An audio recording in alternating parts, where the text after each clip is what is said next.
And Hilary reminded me this morning, we're also in harvest time.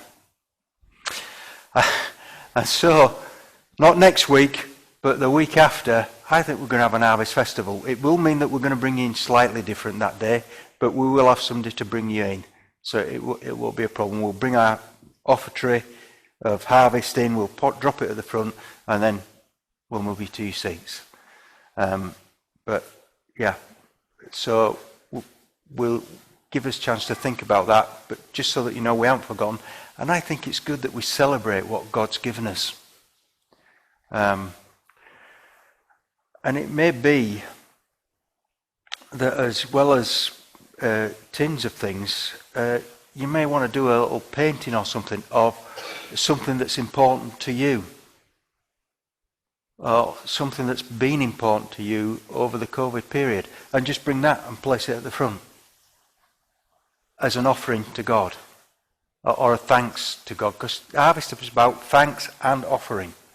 So if you want to do a little picture or whatever, or bring something that you're not worried about leaving here, because once it's here it'll have to stay here for a while, but just bring it and offer it to God. It could be a drawing of something that's precious to you, whatever. So just think about that over the next couple of weeks. I think it's important to give glory to God.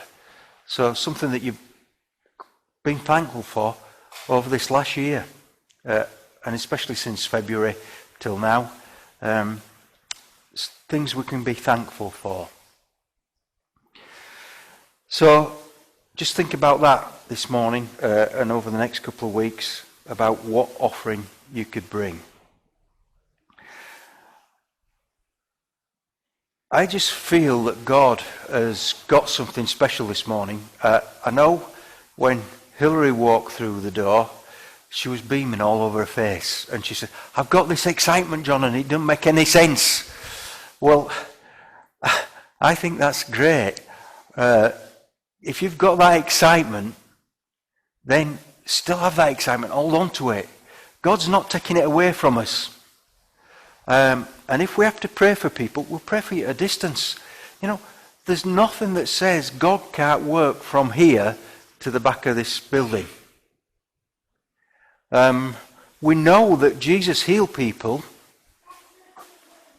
from a distance.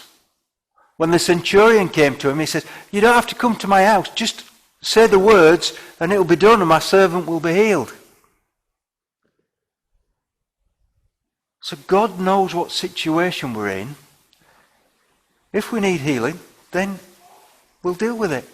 So if God speaks to us, we're going to deal with it. And we can deal with it where we're sat. We don't have to come and lay hands on people. That will be lovely, but we don't have to do. We just deal with it where we're sat. And we just pray for people. And so that's what we can do. I just believe that God's got so much for us if we're faithful to him. And it's not always easy. We're going through times when we're having to do things different. And for some of us, that's a real struggle. Because we want to do it just as we've always done it. We're having to learn new ways. How we can handle ourselves in certain situations. But it's learning those things. And realizing that it's okay to be different. It's okay to be different. We don't have to do it any specific way, but God can still use us. And that's important, that we are used and we'll listen to what God has to say to us. We are going to worship now. We're going to just let God come and touch us. So let's just worship him.